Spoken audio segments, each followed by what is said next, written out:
Hello everyone, welcome back to the shop. Today it's going to be a very simple project and a bit of a shop tour at the very end.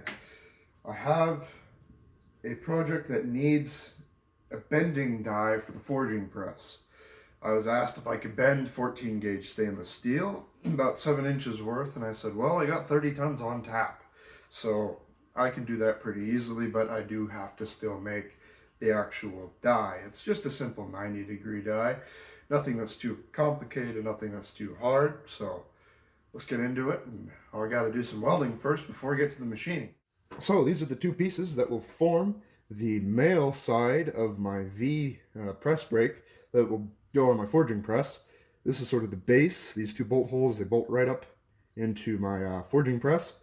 And this chunk of spring steel, it is maybe 5/8 by 5 by a little over 15 inches long, which is the perfect size for this. That's what I'm going to be using. It'll get welded to here and then machined, machine a V, and then I'll have to do the female side. So let me clean this guy up, heat it up a bit, and then weld it. I don't think I'm going to show you guys the welding or the cleaning or anything like that. So let's get to it.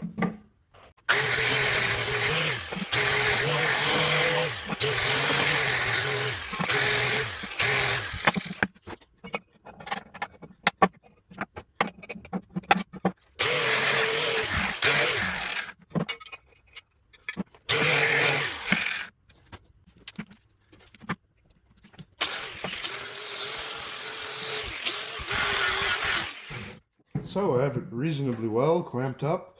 It's reasonably square and reasonably clean. I'm going to heat it up now. I have a relatively small torch to heat it up with. So get it as good as I can get it and then get it all bugger welded together. Let's see how well I can actually do on these welds. So let's get to it.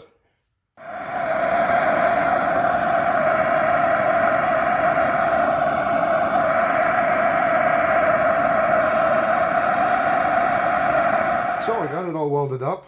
I was going to show you guys it, but my phone died, and also my dad came in with one of his projects. I did gusset it pretty heavily. It stayed very hot. I don't know if you can see it, but there are some pretty funky temper colors on that. Had the welder cranked up all the way pretty much. And now it's ready to machine.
So the machining is finished.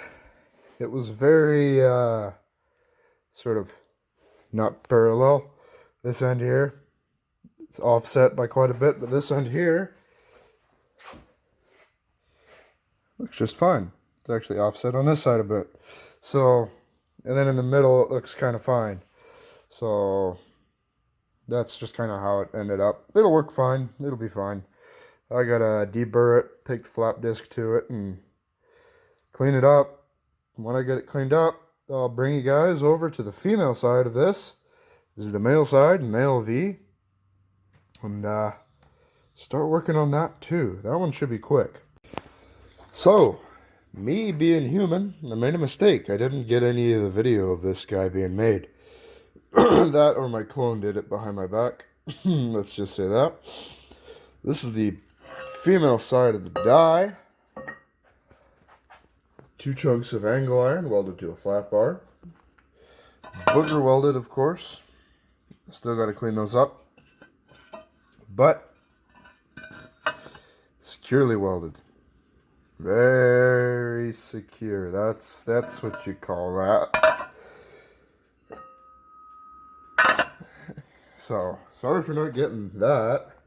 I think it should be quite strong. I don't think that sheet metal puts up too much of a fight for low production, low hours. So, there's that. Let's get on with the rest of the video. So, now that that's done, and they're all ready to use, I'm going to show you guys around the shop a little bit. A lot of things have changed quite a bit here. I've cleaned things up quite a bit. I've gotten a couple of new little minor pieces of equipment, small things that really make life easier.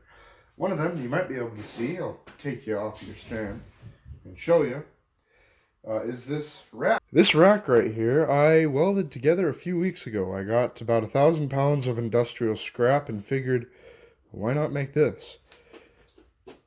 Holds all of my 40 taper tooling, holds the dividing head, holds the vise, the swivel base, arbor supports, and just all sorts of stuff. 50 taper tooling, all my bushings, spacers, sorry.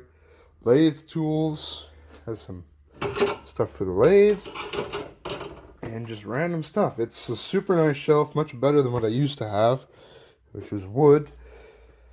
Let me show you some of the other things. I have a whiteboard now. Not really a whiteboard. It's a piece of glass that I painted on one side that I use now. My workbench has changed quite a bit. I have this nice green cutting mat, which you guys have seen in a couple of videos. I have internet out in the shop now. So my laptop, it's hardwired in. So that's very nice. Things... What you doing, Daisy May? Go to bed. Go to bed. Crazy dog. Here's the mill, all tilted. Tires for my 64 F100. And the other day, I think it was yesterday, I got this nice shelf. Sorry, had to squeeze through there.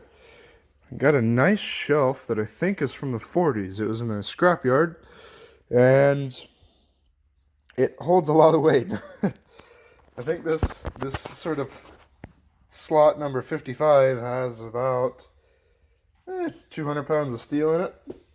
Has all the parts for the tool and cutter grinder. And just storage for steel and hydraulics down there, and fittings and gears and just stuff. It's super nice. I'm very happy with it. And I've just kind of opened everything up. If this video was entertaining, if it was interesting, and you'd like to see more of stuff like this, the bearings for the power hacksaw should have come today. Those are the only thing that I'm waiting on, is the bearings. Those should have come today, but they haven't so far. When they do come, I'm going to be doing a big video on that hacksaw, doing a bunch of work. I'm going to basically take that frame and put it on the K&T and horizontally flatten the top of it. So like and subscribe if you would like to see that.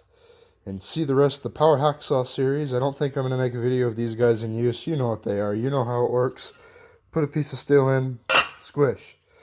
This bottom one will be free floating to be able to conform with the top, and it's just simple. You can go anywhere and see that.